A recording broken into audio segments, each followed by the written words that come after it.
মানুষকে কো আরে এসো লাও এসো না এসো এসো মানুষের পোশাক পরে তোরা আরে কি হয়েছে তোর? এসে এসে এসে এরকম করে গাছের ডালতে কি উঠে আমগুলো বলছো নাকি এসে এসে করে?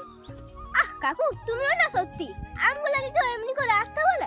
আরে আম পাড়ার ইচ্ছা হলে তো ঢিলি পেড়ে দেবো। তা আম পাড়ছু নাই যখন আম গাছের তলে দাঁড়িয়ে এসে এসে এসে করে কি করছো তুই? আমি তো কিছুই বুঝতে পারছি। তোমাকে আর বুঝতে হবে না। ও বাবা এসো লাও নামো। বাবা, তোর বাবা গাছের উপরে উঠে গেছে নাকি? ওই দেখো গাছের টুকে।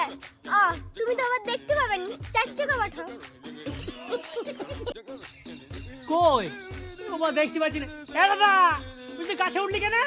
আমি আর কি বলবো, তুই ধনুকে জিজ্ঞেস কর। এই তোর বাবা গাছে উঠেছে কেন? এই তো বললে বলছে কিন্তু না বললেও লয়। তা না বললে লয় যখন মা আমার বল, আমি তো বলতেই বলছি। আরে জানোই তো কালকে মায়ের জন্মদিন ছিল, এবারে বাবা একটা ঝিনচাক দেখতে শাড়ি নিয়ে আইছিল। বাহ, তোর মায়ের জন্মদিনে তোর মায়ের লেগে শাড়ি নিয়ে আইছিল তোর বাবা, এ তো বিরাট ভালো জিনিস। মা শাড়িটা পেয়ে তো একবারে গদা গদা হয়ে গেছিল। বাবাকে বলল, বাবা রে তুমি আমাকে কত ভালোবাসো গো, তুমি ঠিক আগের মতনই আছো। না না, একটা জিনিস আমার মাথায় ঢুকছে না, তোর বাবা তোর মাকে শাড়ি দিল, তোর মা এত ভালো ভালো কথা বললো, তুই হ্যাঁ দাদা তুই গাছটা উঠতে গেলি কেন? আরে তোমার দাদা কখন কি বলতে হবে সেটা কি জানে? মা এত ভালো ভালো কথা বলার পরে তোমার দাদা এমন একটি কচি করে কথা বলে দিয়েছে না।